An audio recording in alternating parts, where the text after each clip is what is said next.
Ladies and gentlemen of the press, dear guests, it's nice to have you here on our Strasbourg press conference.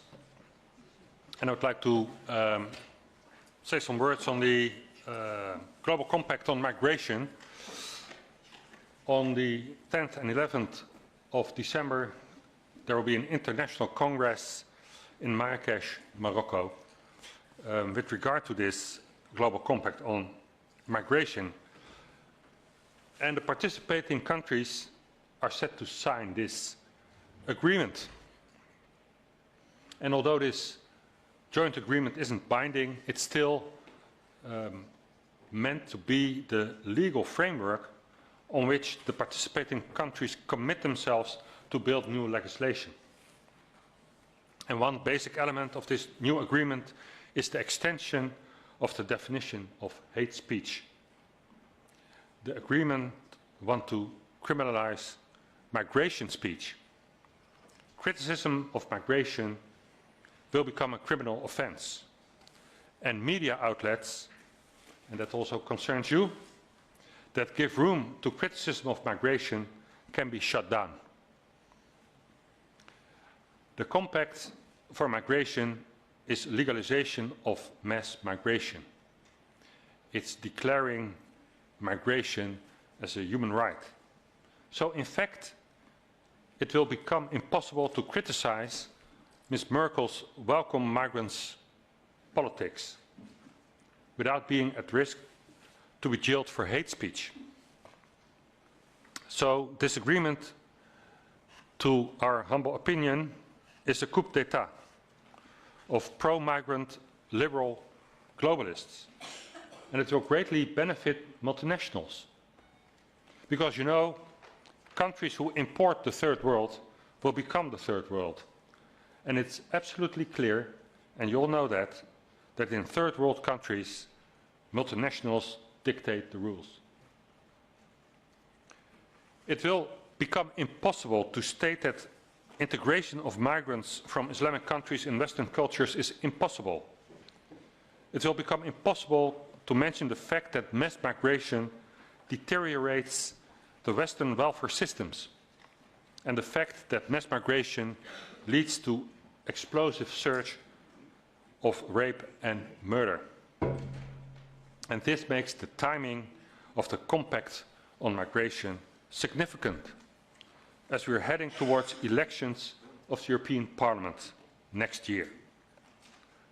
With this treaty, the EU member states and the European Commission are destroying the political level playing field. It allows them to cut funding of migration-critical political parties and silencing the political opposition.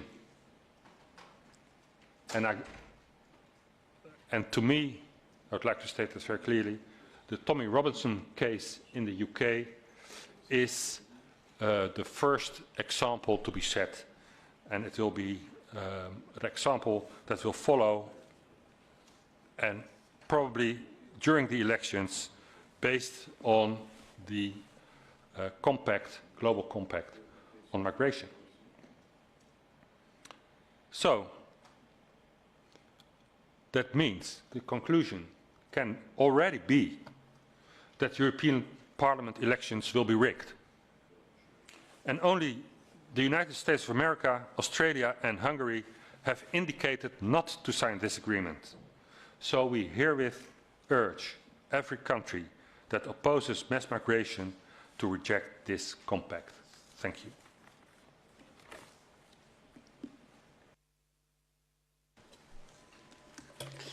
Oui, merci. Yeah, thanks, Marcel.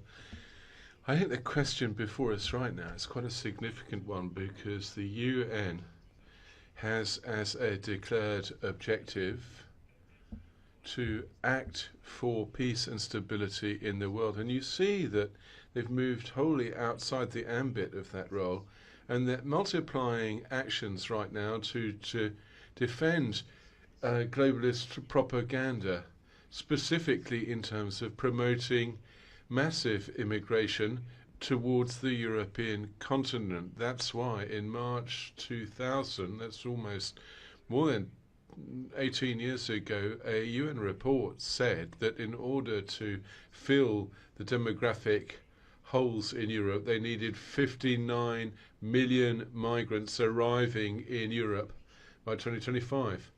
Well, we can possibly rejoice that this objective has not been reached. However, you can see that their idea is to organize massive migration in this direction. The declaration in 2016, the declaration in New York, related to two things. First of all, the Pact of Refugees, which has been a subject here in the European Parliament. The European Parliament wanted to even go further than the UN Pact a few months ago. And the text that has been referred to by Marcel de Graaf, the Global Compact on Migration, the objective of which is to make migration, the right migration, to be a new human right. And that has found echo in what Jacques Attali said. You know, he was the counselor of François Mitterrand, Sarkozy, a number of French presidents, in other words, and also he was the spiritual father of Macron, Jacques Attali, who wrote a book called The Nomad, the man nomad. He arrived in Riyadh yesterday for Davos in the desert, and yet which has been boycotted by many people, and yet Jacques Attali, writer of The Man, the Nomad, has nonetheless gone to Riyadh, despite the fact that Mr. Khashoggi was murdered in particularly barbaric fashion on the orders of Riyadh. Furthermore, okay, you've got this UN wish and the European Commission as well. They're also telling us here in the hemicycle, here in Strasbourg, that they wish to restrict illegal immigration, but how? And they want to promote legal migration, as if you had to choose between one and the other. Indeed, one, it's not a zero-sum game, one is added to the other, and it's extremely difficult to control this anarchistic crossing of borders right now. Legal immigration is promoted by the European institutions. One commissioner said immigration was a moral imperative and also an economic imperative, a social imperative for our aging continent. So these are two prongs which are being developed by the UN and by EU. What's the moral argument? Well, they're war victims. A lot of them aren't fleeing conflict zones, but difficult economic situations. And the economic argument is, of course, that we will need this immigration here in Europe. Well, these are false news arguments. We are undermining what we're doing. We are brain draining their elites. And we are making that these people and our own people don't feel at home in their own homes and their own territories according to their homegrown values and customs. Of course this undermines things generally. And we are depriving ourselves of the means and capacities of doing anything over in their countries, because the cost of migration, which it's almost unlawful to try to estimate now, but it's tens of billions of euros. We cannot spend that money twice, and we can't spend that money in the countries at the source of migration. Of course, paying that aid has to be conditional on the mastery of migration flows towards Europe. So the demographic argument and obviously this idea of underpinning birth rates here in the European Union where it's too low, and giving more money to families, of course, would enable us to renew generations without supporting those in favour of this massive migration. Of course, the UN's report is very worrying, but at the same time, I believe the credibility of the UN in migration questions has been seriously undermined. You can see that Trump has said he's not going to sign the pact. We have heard declarations of different heads of government, Hungary, Poland and Austria, saying that they weren't going to sign the pact either. And let me wind up by saying that the United Nations organization seems to be wholly colonized by those arguing in favor of Islam. Why do I say that? Well, recently the UN has asked France to abrogate its 2004 legislation saying that you can't wear a burqa on the grounds that it is undermining human rights. And yet, we know that why do people wear burqas in the public? It's either worn by women who are suffering pressure from their surroundings, their family, or making a religious statement. One of these two reasons. In other words, it's not really a question of choice unless it is. So the UN is interfering increasingly in national policies which are wholly within the ambit of national sovereignty. They are globalist.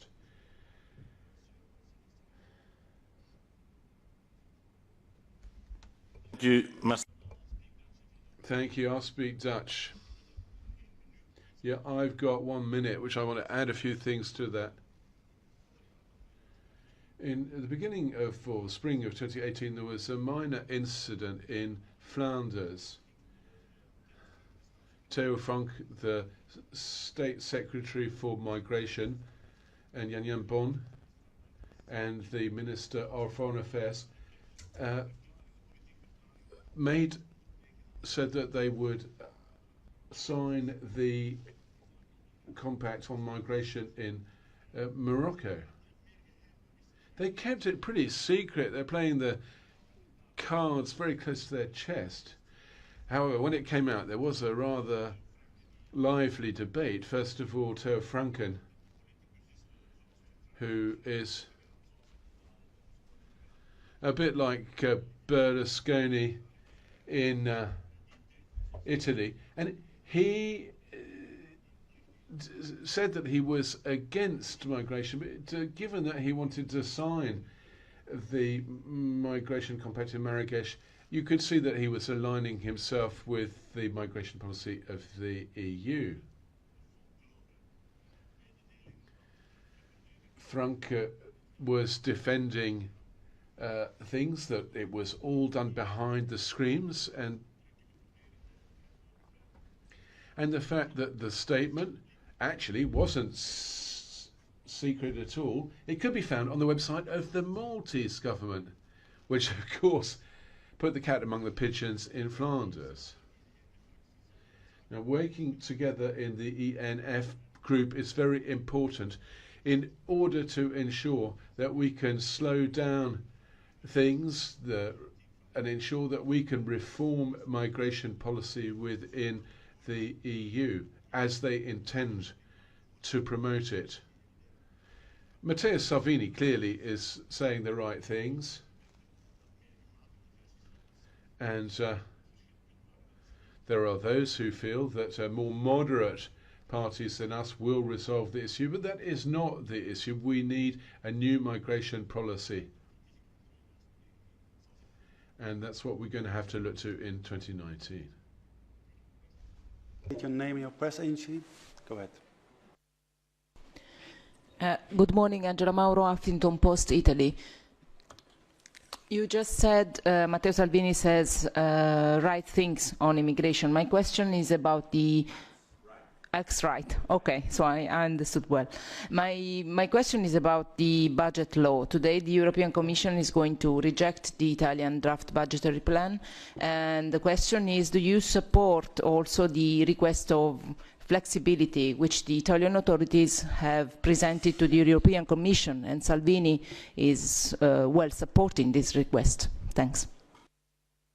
Well, budgetary policy is as a whole rejected by us. It is a mean to keep the Eurozone stable, or to try to keep it stable, but the principle of one size, one measure, one social economic policy all over the European Union has always been rejected by us. So, of course, I'm very well placed to support the flexibility demand of Italy, because Belgium also does. Apart from Italy, Belgium is asking for flexibility.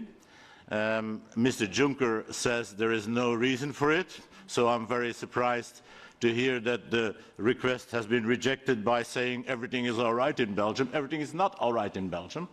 And so what we reject is the EU policy within the Eurozone. Making one economic zone is a failure, is a fake try to create this European state, which we reject entirely and principally.